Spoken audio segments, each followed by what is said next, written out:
G'day everyone. We are here to have a chat about the new releases from Tolpuddle Vineyard, the 2020s, which we're really excited about. It's a cracking year.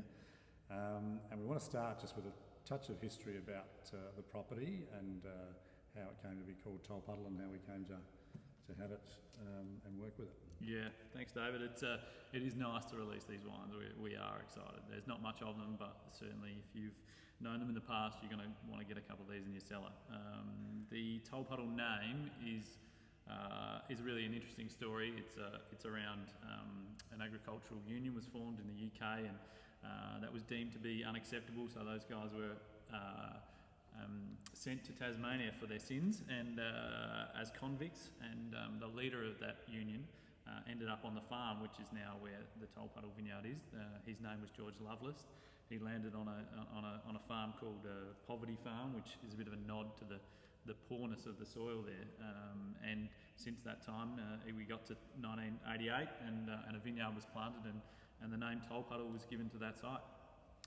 Yeah, and it was really well set up, and in 2011 Martin Shaw and Michael Hill Smith were visiting Tasmania, fell in love with it and bought the vineyard.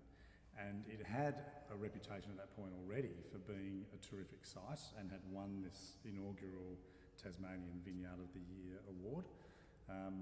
So it had great bones and had gone into some good wines, but we've really worked hard to keep bringing it up a level. Yeah, that's very true. I mean, there was some real watershed wines that had come from the property, and I think once we started working with the vineyard since 2011, we took a lot of steps to really unearth the best that we could from the site. We feel like the site is the biggest thing, and if you can get that right and farm it well and take those evolutionary steps, then you're really onto something special. And our farming really is based around healthy vines which need healthy soil, so we do a lot of work on that. We are moving toward certified organic in the vineyard, so that's a journey that we're on and that we are committed to. And with all of these things, it's about detail, hand picking, hand pruning, getting balanced yields on the vines. So it's just a lot of really hard work, but the work that we really value. Yeah, I think along those lines too, the beautiful thing that happens is that you start to understand these individual blocks, and you start to build on what's their strength, and you add a bit more detail, and you work on the soil of a block, and then it gets better, and then the following year it's better, and so it's a bit of a snowball effect, which we find is been a great journey for us, and has really had a huge impact on the wines that we're producing. And as well as a great site, we've got a good mix of clones. So in Chardonnay, we've got clones like I10V1, we've got some of the Bernard clones, 76, 95, 96. We've got a couple more that we're going to be bringing online in the not too distant future. So we do like to have a mix. Yeah, I think certainly, as you say, we do have some Massal selection, so a mix of clones within a single block, but we also like to be introducing a bit of diversity amongst the plant material so that you are getting an expression of the site. And Pinot, again, we'd have a half a dozen clones? Yeah, probably more. And again, it is about trying to get that match of site and place, and along with the biodiversity that we're looking for that within vines as well. And so for us, it's been fascinating to find the groove in terms of the right match of vines and site. So with Pinot, we've got some of the Abel clone, which is from New Zealand, which is a really good story if you're interested in researching that. And then we've got some of the Bernard clones and some of the MV6, the old clone Mother Vine 6 that James Busby brought in, which came from Clover. Yeah, exactly. And there is another clone which was isolated from Pommard, and which is performing very well, along with the 667, 777, and some other clones. Yep. And the vineyard is all Chardonnay and Pinot, which was one of the really attractive parts of it. It was well set up. It was just Chardonnay and Pinot. It wasn't a fruit salad, so that was a good part of the attraction. We pick everything by hand, which is important both for quality and also the style of wine and the things that it allows us to do in the winery. That's right. Yeah. So for Chardonnay, hand harvesting is certainly important because we get the fruit cold. We then a whole bunch squeeze the grapes and from there the wines go straight into barrel. And when it comes to Pinot Noir, we hand pick. The grapes go across the sorting table. We're then destemming a portion.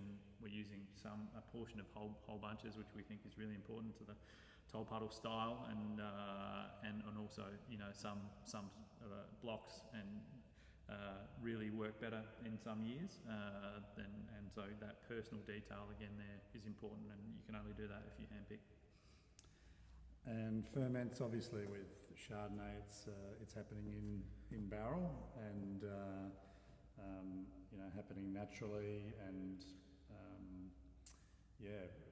and then staying in barrel after that on lees. Yeah, I think there's really not much to do with Chardonnay. You sort of get it in there. It requires oxygen, so those smaller barrels work well. We do sometimes stir a bit more, for Chardonnay because it actually probably needs a bit more work than some other wines, and for us that's an important part. And then post that, coming into to Christmas time, we'll get the wine out, and it'll spend another sort of 6 months together on lees to allow it to sort of knit, and also for it to sort of spread out and be closer to ready to go to bottle. So that's an important step in Chardonnay. And in Pinot, we are really, we're matching up whole berries and whole bunches. They're going into open fermenters. We are letting them sit there and start ferment naturally. We're aiming to have, at least 15 days-ish on skins, depending the season. And then from there, we are, very aware of not over-extracting. So looking for delicate things that we get the most out of the fruit that's come in. Chardonnay goes for 100% Malo. That's somewhat right. Surprisingly, when you see the acid line of it. But, there's an amazing natural acidity, and without that Malo, it wouldn't work. And the next steps on the Pinot is that it's basket pressed. It goes into oak. It's then racked really clean before bottling, and then it'll go unfiltered into bottling. And in terms of oak, it's all French. It's all 228 litre barriques. We're not using puncheons for Tolpuddle because it really needs air. And it's about a third new.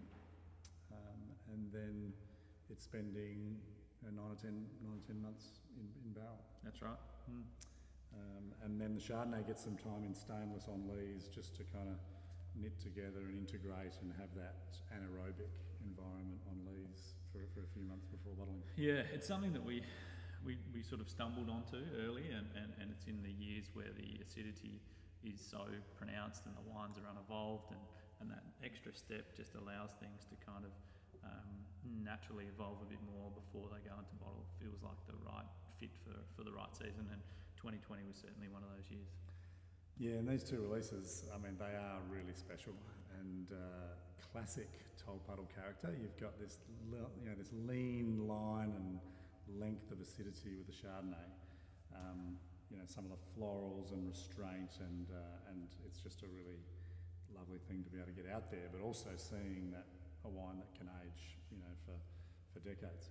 Yeah, I think the Chardonnay, I mean, for me, both of the wines are pretty special in terms of the releases we've had, and we feel like it's great to see the Chardonnay look like it's going to age really well, but also show the season and show the vineyard.